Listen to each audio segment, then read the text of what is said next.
Let's wait for a little while that everybody joins in. ठीक है, और तब तक आप ये सोचें कि ये वर्ड क्या है.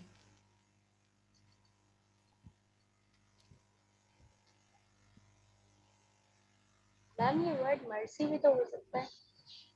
ओके, और मर्सेंटाइल, हम्म, मर्सेंटाइल, ओके, ठीक. मर्सेनराइज, मर्सनरीज, ओके, सही. मैम मर्चेंट्स भी हो सकता है. मर्चेंट्स. मर्चेंट्स भी हो सकता है, वेरी गुड.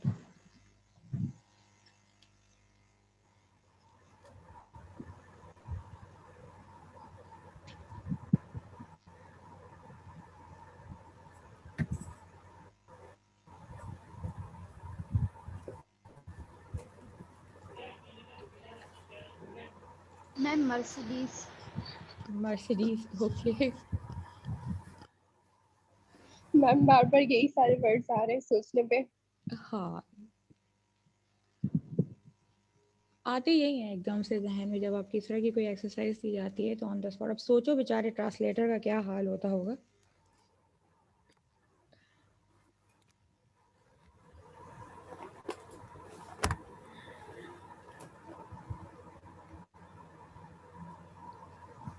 मैम इसमें तो यही समझ में आ रहे हैं, मर्सिडीज, मर्सी, मर्क्यूरी. ओके, जैसे सोबिया ने कहा कि ये मर्सी है, तो देखिए सब स्क्रीन की तरफ. ये ठीक है. अगर इसको no ma'am no Y. Ma'am, mercy समझा जाए तो ये ठीक है. No ma'am Y. C Y, ma'am Y. Yes ma'am Y आएगा. सारे मुत्तफिक होके कह रहे हैं ये ठीक नहीं है. Yes ma'am mercy. मर्सी की स्पेलिंग ये नहीं है ना. No ma'am. पर मर्सी की स्पेलिंग ये है. मर्सी की वाई लगाएंगे मैम. नहीं, लेकिन ये भी राइट है. मैम लेकिन अहले ज़बान इस तरह नहीं लिखते.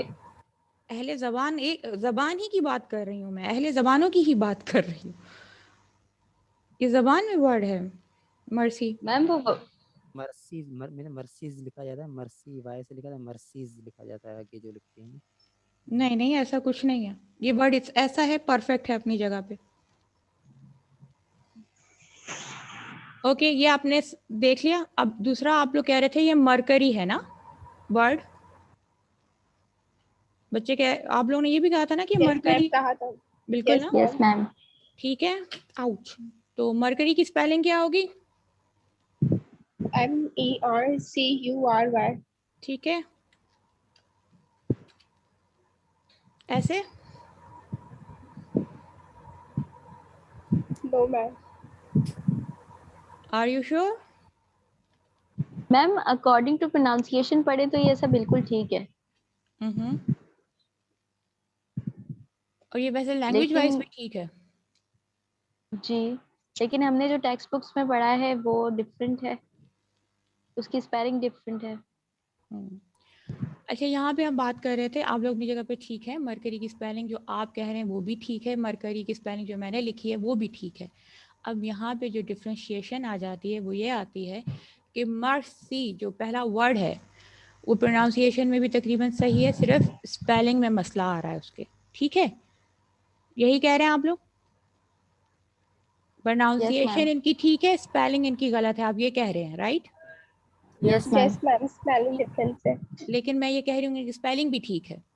यस. सही. अब मैं आपको बताती हूँ कि mercy is equal to thank you.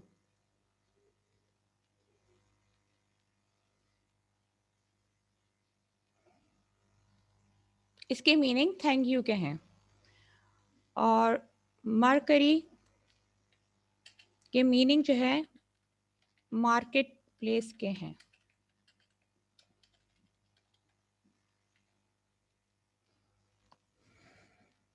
अब बोले.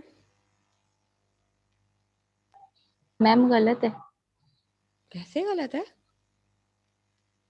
मैम मर्सी की मीनिंग थैंक यू के तो नहीं है, है और मरकरी तो प्लैनेट है। मरकरी सिर्फ प्लैनेट है? I think so. मरकरी एक और भी तो है। मैम हो सकता है किसी मार्केट प्लेस का नाम हो मरकरी। नहीं, नाम नहीं है। मरकरी एज अ नेम उन्होंने रख दिया हो।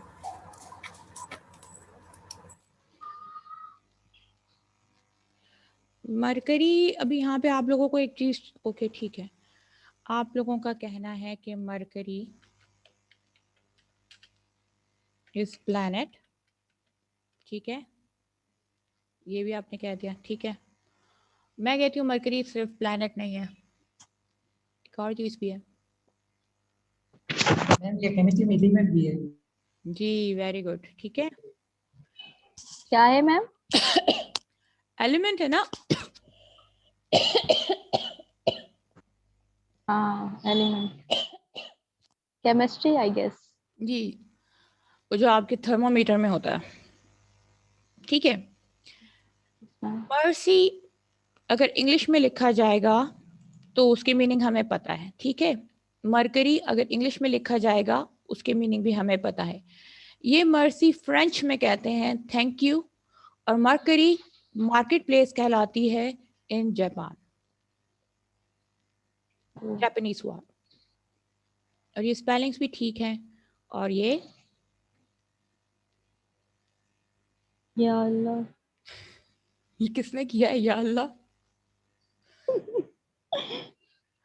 मैम हम वैसे ही 3-4 ज़बानें सीख के उसमें उलझे हुए हैं मजीद।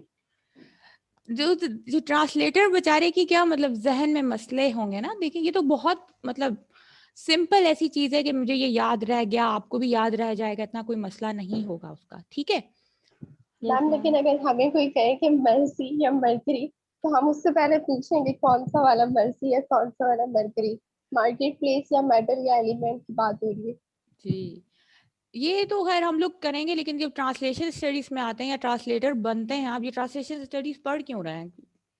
एक वन ऑफ द एस्पेक्ट आपकी लाइफ में, ये हमारा अगर नहीं है वो अलग बात है, लेकिन बहुत सौ का होता है टू बिकम अ ट्रांसलेटर और इंटरप्रेटर इन देयर लाइफ्स। तो मतलब ये चीज़ है कि that this what we were reading कि लैंग्वेज रिलेटिविटी में प्रोनाउंसिएशन में भी मर्सी आ रहा है, सही लग रहा है। स्पेलिंग में लग रहा है कि किसी ने गलती कर दी है, ठीक है, वाई की जगह आई लिख दिया, उसका जो वाई और आई का कंसेप्ट क्लियर नहीं है, वो थोड़ा सा डिसलेक्सियस है, कुछ इस तरह से भी बोल सकते हैं। वैसे डिसलेक्सिया का इससे कोई लेना देना नहीं होता, लेकिन ये है। तो इन दो चीज़ों में जब हम देखते हैं मरकरी में और मर्सी में और मरकरी में, तो सिर्फ स्पेलिंग मिस्टेक्स आ जाती है। तो अगर हम में से कभी किसी को टीचिंग का इत्तेफाक हुआ हो, तो टीचर्स तो समझ जाते हैं कि बच्चे ने स्पेलिंग मिस्टेक की है, इसने मर्सी लिखने की यानी ये वाला मर्सी लिखने की कोशिश की है, ठीक है। लेकिन अगर वो टीचर नहीं है और अगर वो ट्रांसलेटर है या कोई जिस जबान का जानने वाला है, तो ये समझ जाएगा कि ये मर्सी जो इसने लिखा है इसका मीनिंग है फ्रेंच में थैंक यू। और ये बहुत बड़ा ब्लंडर हमारे यहाँ भी हुआ था, शायद आप लोगों को याद हो कि शायद एयरवाई न्यूज़ पे या फिर बड़ी एक बहुत बड़ी न्यूज़ थी, जब बहुत ज़्यादा जब लॉकडाउन लगा था फर्स्ट टाइम कोविड का, तो एफिल टावर पे मर्सी लिखा गया था। तो हमारे प्यारे जो पढ़े लिखे लोग हैं न्यूज़ वाले, उन्होंने इसको बगैर तहकीक के उन्होंने कहा कि मर्सी यानी कि अल्लाह हम पे रहम करे, ये लिखा गया है टावर पे, एफिल टावर पे। सही। तो we need people who are educated in translation studies at least, ठीक है, for these things also. News में भी हमें पता होना चाहिए कि डिफरेंट में क्या हो रहा है और क्या नहीं हो रहा, ठीक। तो ये आपको मैंने थोड़ा सा एग्जांपल्स दिए हैं कि आपको समझ में आए कि डिफरेंट लैंग्वेजेस किस तरह से मतलब डिफरेंट होती हैं। हमारे थॉट प्रोसेस में मर्सी इसलिए आता है तो हम सोचते हैं रहम होना, अल्लाह से रिलेटेड होना, रिलीजन से रिलेटेड होना। लेकिन जब हम मर्सी उनके फ्रेंच में सुनते हैं तो वो आपको मर्सी मर्सी कर रहे होंगे, आप कहेंगे हाँ भाई रहम कर रहा हूँ मैं आप पे, नहीं, they were saying that thank you for whatever you have done. सही। तो this thing you will get either from very much, यानी कि आप रोशियसली आप पढ़ रहे हो फ्रेंच के बारे में, उसके कल्चर के बारे में, इनफैक्ट अगर आप वहाँ नहीं भी गए हुए तब भी, ठीक है, या फिर आपका उनके साथ कोई लेना देना हो इस तरह से। दूसरा यही हुआ कि मरकारी, ये बहुत मरकरी ये वाले बहुत कम लोगों को थोड़ा पता होगा, मुझे भी बहुत देर से पता चला था ये कि मार्केट प्लेस को कहा जाता है। इट कैन बी मतलब ऑनलाइन हो सकती है, ऑफलाइन हो सकती है। The trade market place for trading, trading खास तौर पे ट्रेडिंग के लिए ये वर्ड जो है वो यूज होता है, ठीक है, in Japanese. Any question? No ma'am. चलें।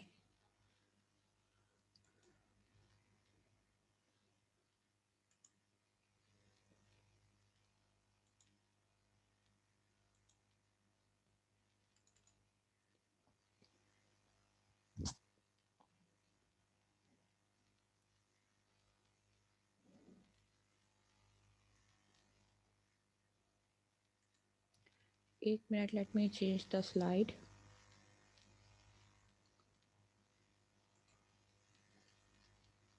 How to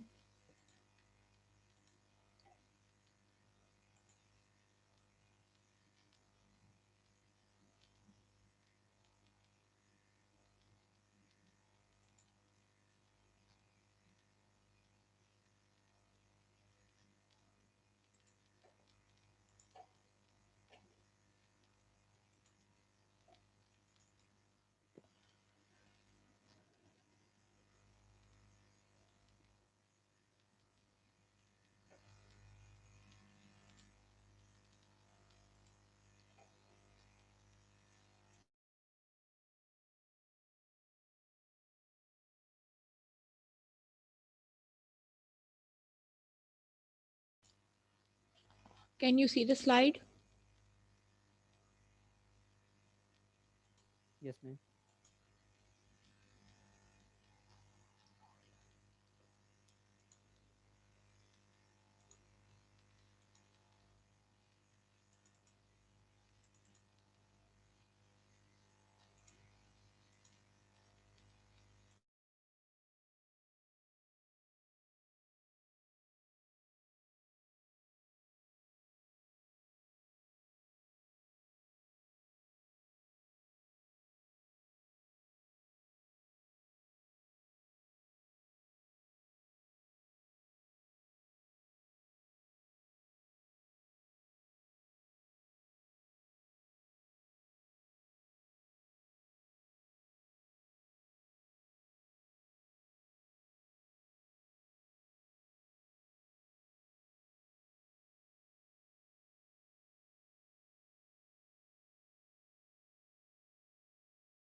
Can you guys see the slide?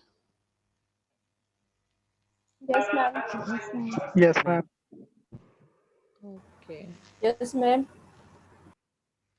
Okay. Yes, ma'am. ठीक है।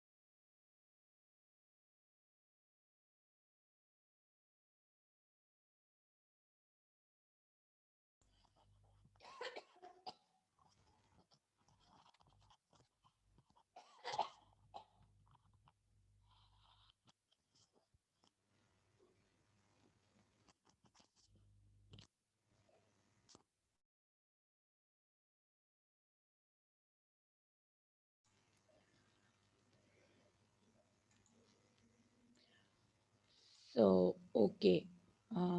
Yeah.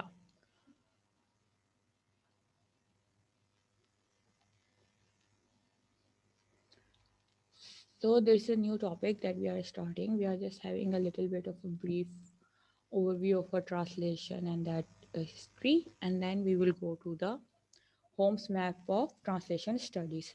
ठीक है? So it says that the English term translation first tested in around 1340 derives either from the Old French translation or more directly from the Latin translatio, ठीक है, transporting. And it says that translation means the process of translating words or text from one language to another. Is it right? Yes, ma'am. Yes, ma'am.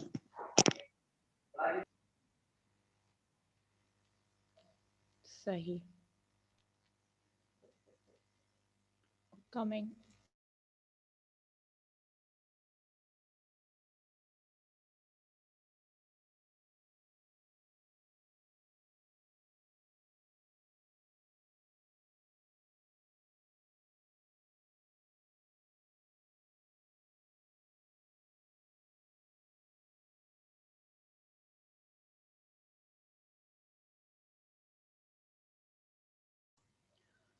Sorry.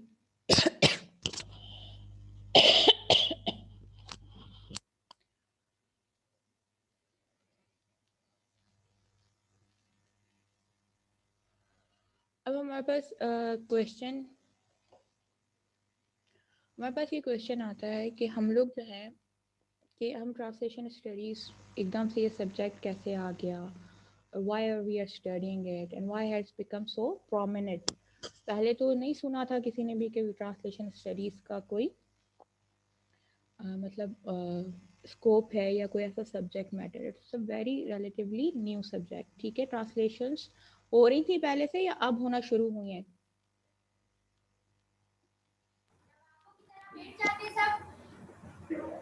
No ma'am, translation तो हो रही है कब से हो रही है ना. हाँ, लेकिन उसको एज अ सब्जेक्ट मैटर जो है हम लोगों ने कुछ अरसे से जो है वो उसको पढ़ना जो है वो शुरू किया है. ठीक है, okay.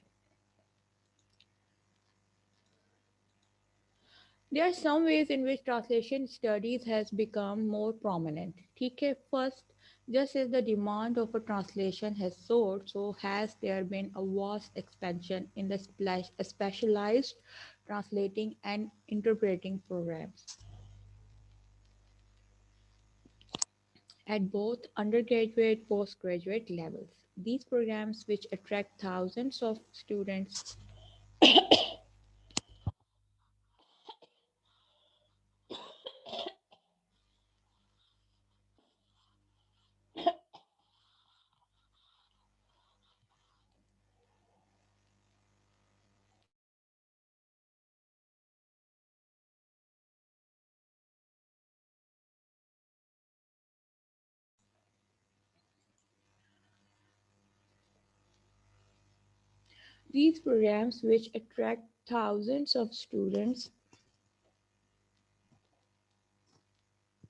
are mainly oriented towards the training future professional, commercial translators and interpreters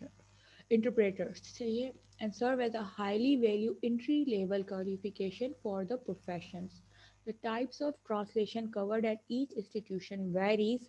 These may include MS, Masters in Applied Translation Studies, Scientific and Technical Translations, Conference Bilateral Interpreting, Audiovisual Translation, Specialized Sign Language and Audio Description,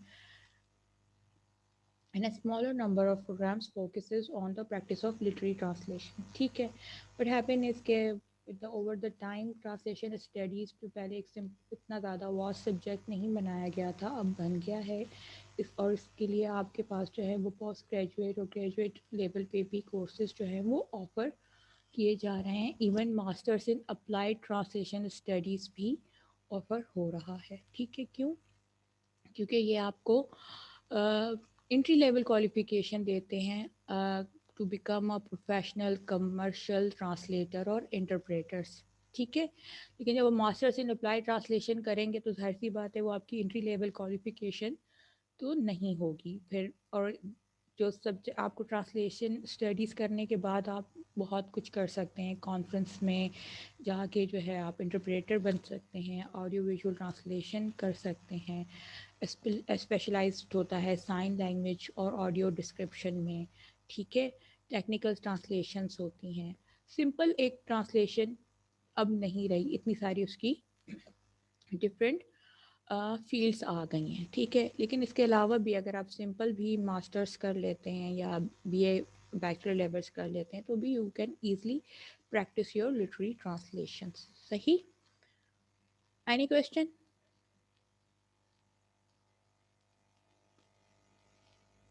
sorry, मुझे बहुत खांसी आ रही है आज, थोड़ा सा disturbance हो रही है इस वजह से, ठीक है। Then we have another reasons कि जब पिछले कुछ डिकेड से क्या हुआ कि व्हाट हैपन कि कॉन्फ्रेंसेस बहुत हो रही थी, बुक्स बहुत लिखी जा रही हैं, जर्नल्स लिखे जा रहे हैं। किन में लिखे जा रहे हैं? बहुत से डिकेड्स जो पिछले गुजरे हैं, बहुत से जो साल पिछले गुजरे हैं, उनमें बहुत ज़्यादा जो कॉन्फ्रेंसेस हो रही हैं, बुक्स लिखी जा रही हैं, जर्नल्स लिखे जा रहे हैं, वो किन लैंग्वेजेस में लिखे जा रहे हैं? कोई बताएगा? मैम मेनली तो जो है वो डोमिनिक इंग्लिश लैंग्वेज में लिखे लैंग्वेजेस जाते हैं होती है। क्योंकि वो डोमिनेटेड लैंग्वेज है और लिंग्वा फ्रैंका भी है, या और बहुत सारे लैंग्वेजेस में लिखे जाते होंगे या ट्रांसलेट होते होंगे, वेरी गुड। पर मेनली तो जो है वो इंग्लिश में ही लिखे जाते हैं। नहीं, अगर देखें जो कि अब अभी आप लोगों ने शायद ट्रांसलेशन ऑफ वो literary contemporary literature in translation शायद आप लोगों ने पढ़ा है कोर्स,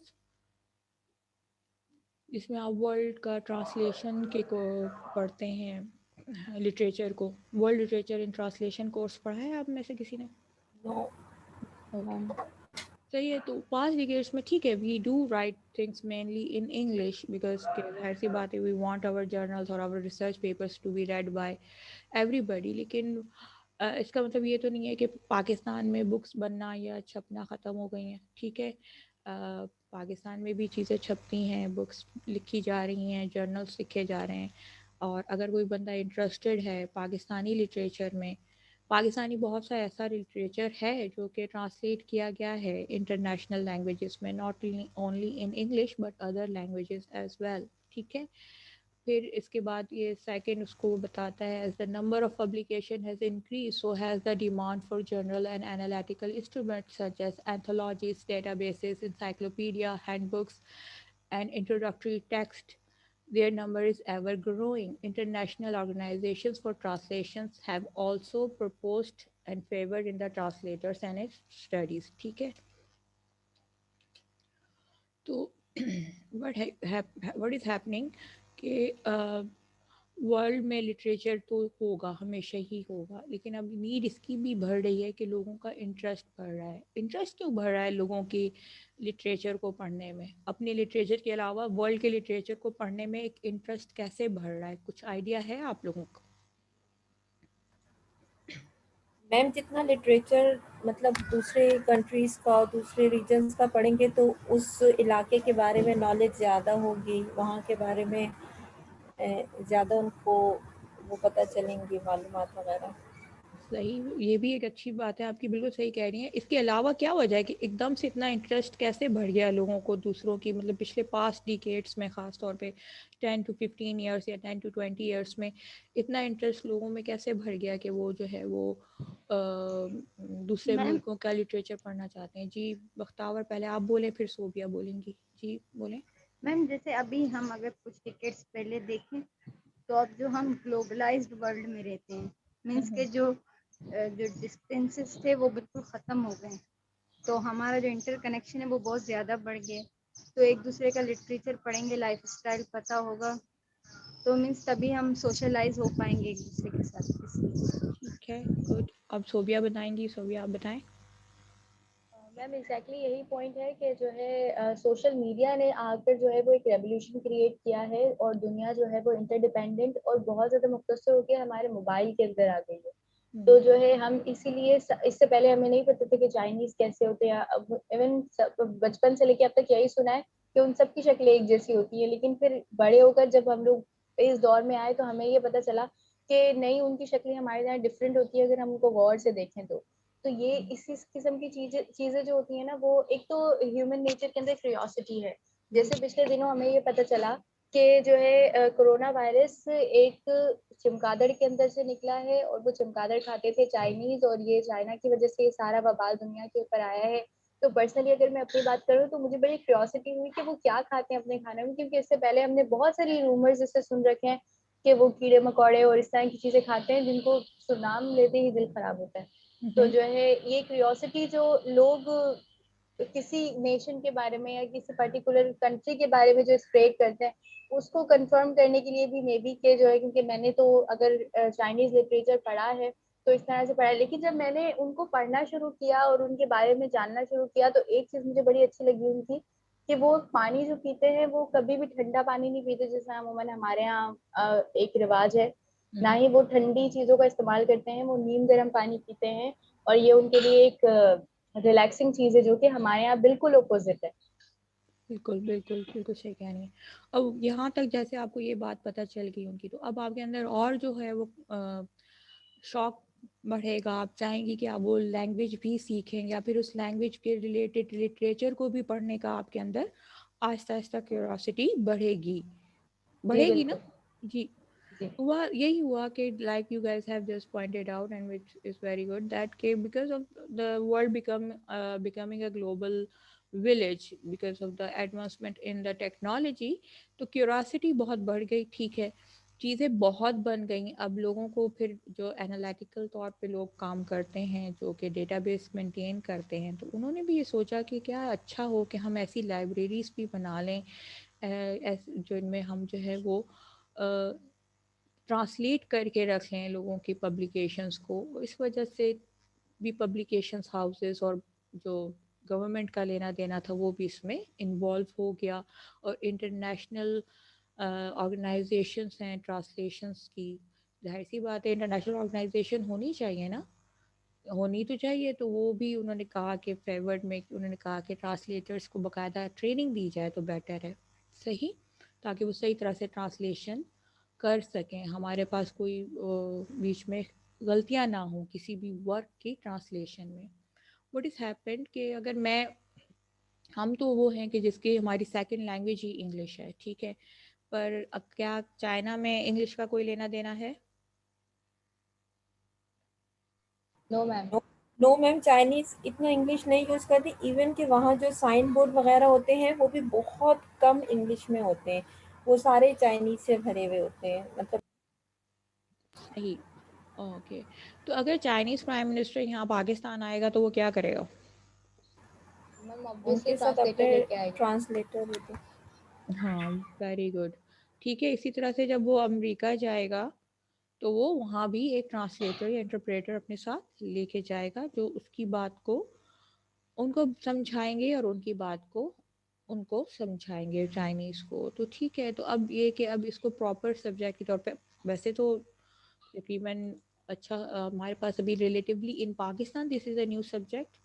न्यू इसलिए कि अभी पिछले 3-4 साल 5 साल में ये इंट्रोड्यूस हुआ है, बल्कि 3 साल में इंट्रोड्यूस हुआ है।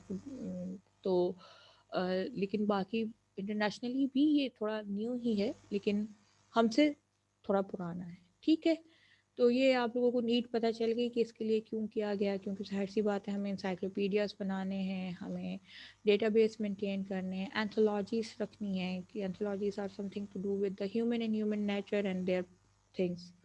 ठीक, any question? No ma'am. Okay, यहाँ पे अब हम एक थोड़ी सी ब्रीफ हिस्ट्री पढ़ लेते हैं इस डिसिप्लिन की।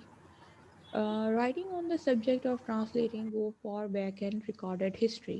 The practice of a translation was discussed by, for example, Cicero and Horace, 1st century before BCE, ठीक है, and Saint Jerome, 4th century CE. Their writings were to exert an important influence up until the 20th century. In St. Jerome's case, his approach to translating the Greek Septuagint into Latin would affect affect later translations of the scriptures?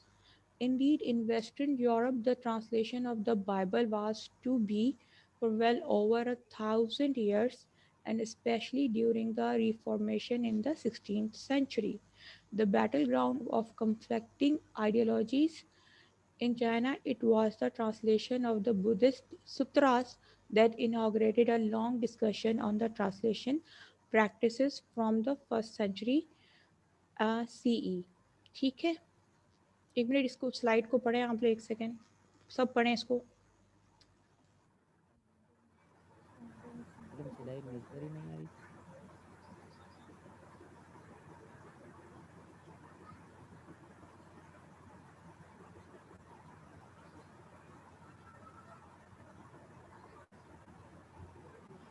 Madam slide नजर नहीं आ रही है share करें।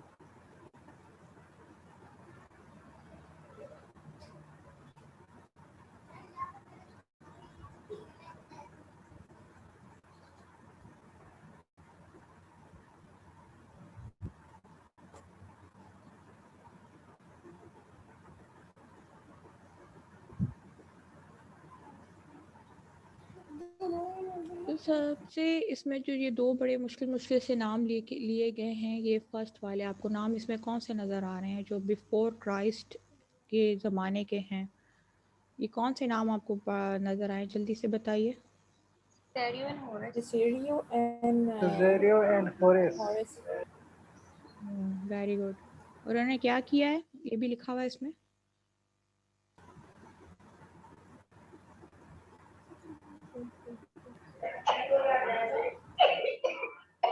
उन लोगों ने जो practice of translation थी वो डिस्कस की थी।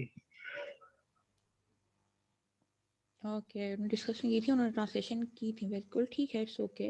मैम ठीक है, उन्होंने ग्रीक जो है वो मेरे ख्याल है आर्ट था या लिटरेचर था, उसको ट्रांसलेशन किया था। जी, किन्होंने? मैम यही सिसारियो और हॉरेस। ठीक है, हॉरेस जो थे वो BCE का किसी को मीनिंग मालूम है? यहाँ पे BCE क्या कहलाता है? Before Christ. और ये ई भी तो आ रहा है फिर।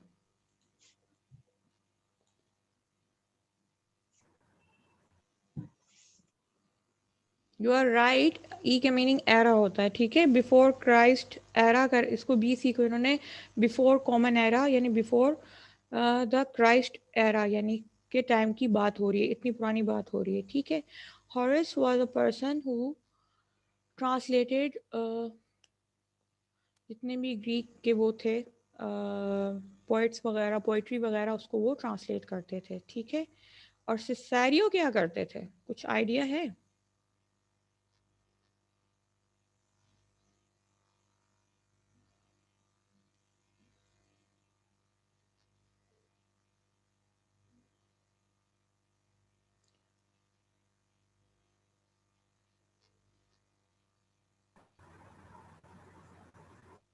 सिसारियो भी मैम ट्रांसलेशन करते होंगे।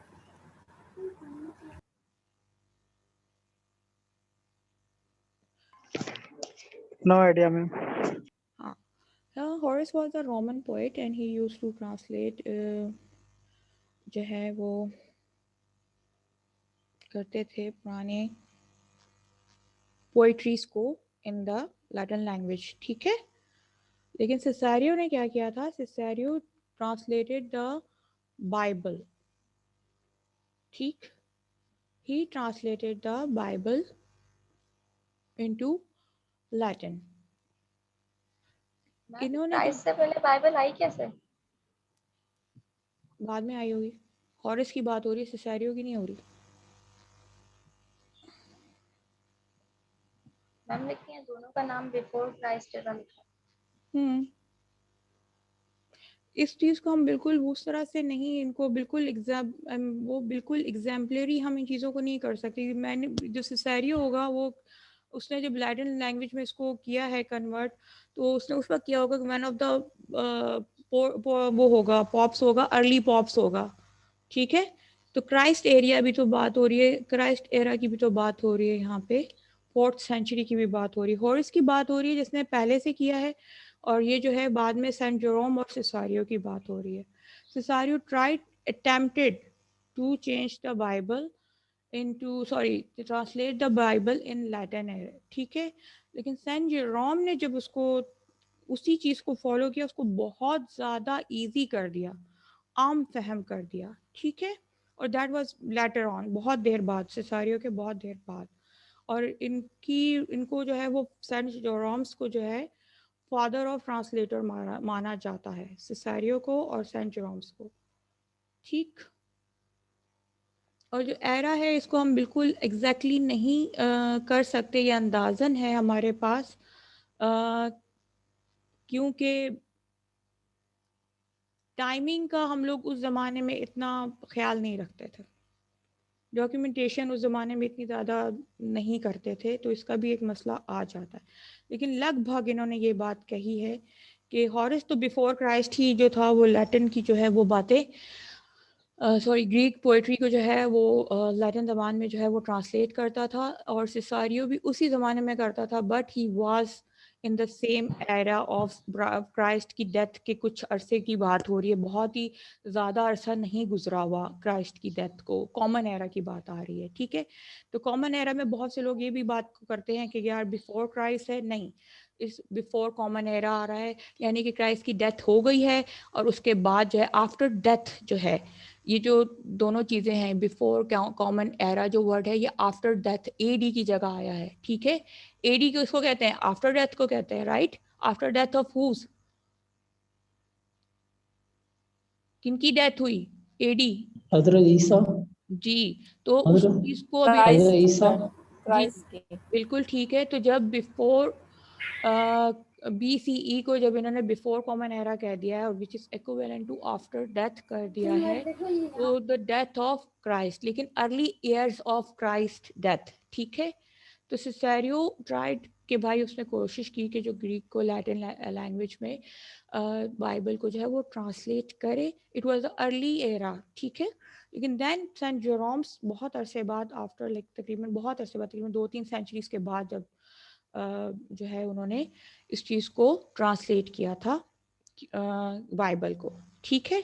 BCE जो है वो अब आफ्टर डेथ की जगह यूज़ होता है, ठीक, ये याद रखिएगा।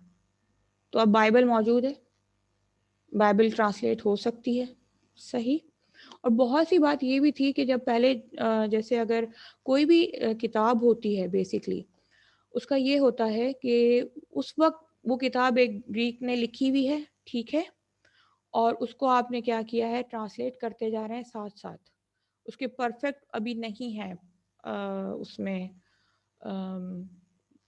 एक बाइंडिंग्स की शक्ल में वो अभी नहीं है, उस चीज़ को भी लोग करते हैं ट्रांसलेट, ठीक।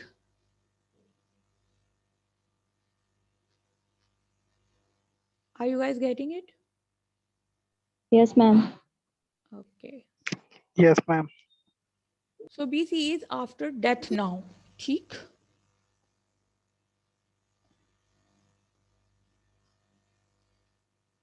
Yes, ma'am.